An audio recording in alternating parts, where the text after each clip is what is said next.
Hey, what's up guys? Today, I'll show you a horror action film, Stake Land Part 2. Spoiler ahead, watch out and take care. The movie begins several years after the end of the first film. Martin is now a father to a young girl, and his wife is Crossbow, the blonde woman he met in the first movie. He is now also a strong and capable man who has built a good life for his family inside the community of New Haven, the safe place for the surviving humans in the aftermath of the vampire plague. Martin tucks his daughter to bed and tells her how he met the fierce vampire hunter named Mr., who saved him when he was a young boy and taught him everything he needed to survive. He also tells the girl that one day, Mr. mysteriously disappeared, leaving behind just his skull necklace for Martin to have. After his daughter goes to sleep, Martin says goodbye to his wife. He will help the other men of New Haven to guard their perimeter since the alarm was raised. When he joins the rest of the men, he is informed that a band of cultists is attacking New Haven with hordes of vampires with them. Many of the humans die, and Martin fights the vampires. Some of the vampires reach Martin's family's cabin. The wife rushes and packs their belongings, but they are too late. The wife and daughter are caught by the new cult leader, who is a scarred sentient vampire. She kills the wife and daughter with the wife's own arrow. Martin discovers their dead bodies and cries in anguish. With his life destroyed, he is now hell-bent on getting his revenge and killing the scarred vampire.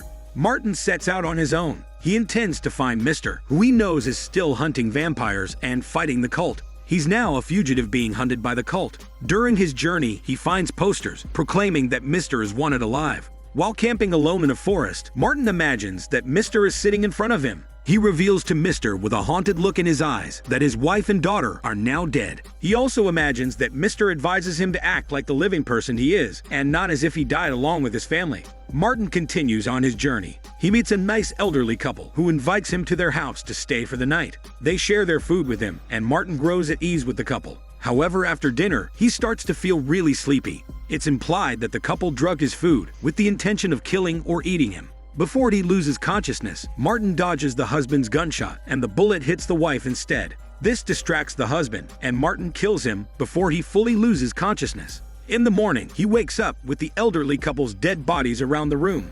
Martin goes on his way. He encounters a man in a makeshift store. He shows him Mr.'s wanted poster, and the man replies that he saw Mr. in a nearby abandoned plant before.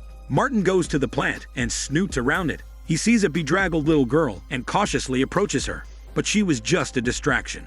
Behind him, a group of cannibals raise a hammer high and knock him in the head with it. The cannibals take him back to their camp. Around them, human body parts and skulls are displayed. Because of the food shortage brought about by the plague, many people have resorted to eating human flesh. These cannibals hunt other humans and kill them so they can eat their meat and smelly parts. The cannibals force Martin to fight another human captive. It turns out this captive is Mr. himself. Mr. recognizes Martin. He pretends that he will strike Martin with his blade, but instead sends the blade flying to the cannibal leader's chest. The two of them then escape the cannibal camp and take a young feral girl with them. They find an empty house where they can stay, and Martin reveals to Mr. what happened with his family. He also tells him that the cultists are now more organized and able to control their vampire horde. He states that he wants to kill the scarred vampire for what she did to his wife and daughter. Mr. cautions him that wanting revenge can only lead to his death. Martin replies that he had already buried everyone he loves, and he doesn't care anymore. They are interrupted by a small group of cultists who attack the house. Mr. manages to lead Martin and the feral girl inside the secret cellar tunnel of the house. He then faces off against the cultists himself, but they overpower him and take him with them. They take Mr. to a grassy field and tie him to a wooden cross for the vampires to find. When night falls, a vampire approaches Mr. He loosens his binds and lands on the ground. The vampire claws at his stomach before being taken down by Martin and the feral girl. Mr. is still alive, but he has a serious injury in his stomach. Martin lights up a flare stick and uses it to cauterize the wound. The cultists are astounded that Mr. was able to escape. Moments later, the scarred vampire arrives. She wants Mr. taken to her, and she is angry that the cultist lost him. The cultist is scared, and he tries to make up for his mistake by saying that he has already dispatched other cultists to search for Mr. In her rage, the scarred vampire kills the cultist for losing Mr. They settle in the woods so Mr. can rest. Martin mentions that he saw a willow tree, so he will get some bark to ease Mr.'s pain. While he's gone, 3 cultists arrive and point their guns at Mr. One of the men attempts to force his hormone on the feral girl. Fortunately, Martin arrives and immediately lands an axe at the back of one of the cultists, stopping his hormone flow in time. Mr. shoots the other cultist. They take hostage the remaining cultist, who begs for mercy and says that he was only forced by the cultists to join them. Later on, they encounter another group of survivors. One of the men recognizes Mr. and they take him and his group to a base so he can be seen by a doctor. While he's sleeping, Mr. dreams of a memory from the past. He had crept up to a camp and seen a female vampire who had just given birth to a baby. The vampire seemed to be sentient and was even cradling the baby. With no remorse, Mr. let loose his arrow and killed the baby. Martin gets acquainted with Mr.'s two friends. He learns that he was with them in Mexico when the plague started. They went their separate ways as Mr. continued hunting vampires, and the two friends stayed in the base. Martin also meets a friendly little girl who is living on the base. Their hostage cultist is locked in a room in the base, but he pretends that he hanged himself in order to get a nurse to think he is dead. When she enters the room, he kills her and escapes the base. He runs back to the cult and informs the scarred vampire that he knows where Mr. is. He leads her and the vampire horde to the base. They use their truck to ram down the base's perimeter and go inside. Mr.'s friends and the other men rush outside to defend their base. Martin recognizes the scarred vampire as the one who killed his wife and child. Mr. also recognizes her as the vampire whose baby he killed all those years ago. He realizes that she is there to take revenge on him for killing his child. Luckily, the humans power up several floodlights with a generator and are able to scare away the shitty vampires. The scarred vampire calls her army to retreat. The group is also able to capture the hostage cultist. They take him inside a room and start torturing him. He is adamant that the cult will win in the end because they have God on their side. He also tells them that it's only a matter of time before the scarred vampire will return and kill Mr. for what he had done. Mr. then realizes that the scarred vampire had only killed Martin's wife and daughter in order to spur him into finding Mr. and eventually leading her to him. Martin responds by slitting the cultist's throat.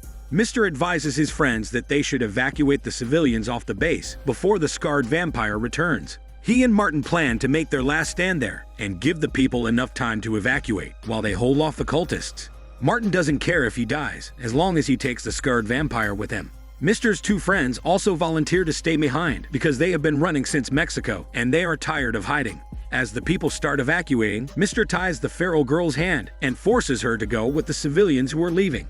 The feral girl protests, but she has no choice. The scared vampire and her army return to the base once again. They bomb the generator to ensure that the humans can't use the floodlights again. Mr. and Martin take her on in joint efforts, and after a fast and furious fight, Martin decapitates the scarred vampire. Mr. sees him holding the head, and he asks him if he now feels better after fulfilling his vendetta. Martin replies that this doesn't erase his grief, but he doesn't feel worse either. Mr.'s two friends are trapped in the kitchen with several vampires. They decide to sacrifice themselves by blowing themselves up and taking the vampires with them. Mr. is injured from the fight with the scarred vampire. He and Martin trek outside the base, hoping to follow the civilians who evacuated earlier on. They then see the feral girl who had escaped from the civilians, but was unluckily bitten by another vampire in the neck. As her last act, the feral girl runs and attacks a vampire who had been following Martin and Mr. After killing him, she collapses in Mr.'s arms, who then kills her out of mercy. The feral girl's death completely breaks Mr.'s heart. He had already lost too much and seen so many deaths. He tells Martin that he will stay behind and fight the remaining vampires so Martin can go ahead and escape. Martin initially refuses, but Mr. is intent on dying there. Before saying goodbye, Mr. calls Martin his son and tells him that he wants him to do better than he did. Teary-eyed, Martin bids his father farewell. As the sun begins to rise, Martin catches up with the evacuating civilians. The same little girl he had met earlier turns around and approaches him. The movie ends with the girl holding Martin's hand as they walk to a better future. This is Daniel CC Movie Channel. Stay safe and enjoy your day.